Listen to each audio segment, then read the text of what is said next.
के। गाँव तरिया पीपर छैहा रात के पहाती, मिले बर आबे रानी झनलाबे संगी साथी।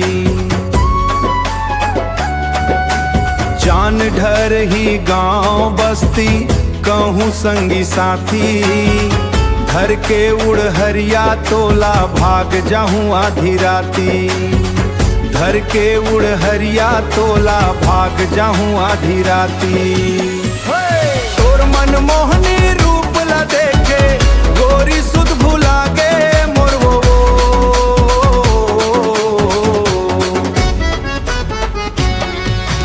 नहीं छोड़ा तोला रे दीवानी ले जाहूँ भगा के। नहीं छोड़ा तोला रे दीवानी ले जाहूँ भगा के।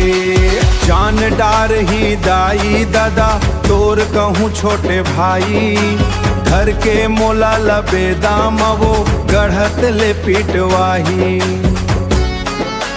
लेहूँ भगा का वो कहूँ थाना माँ नाम लिखाही। होजराए गेंदले लेगे भगा के कल के परमा छप के आही।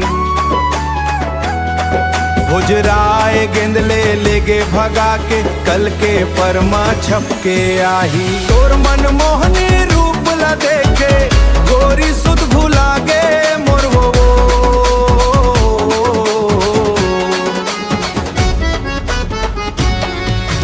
नहीं छोड़ा तोला रे दीवानी ले जाहूँ भगा के। नहीं छोड़ा तोला रे दीवानी ले जाहूँ भगा के। नहीं छोड़ा तोला रे दीवानी ले जाहूँ भगा के।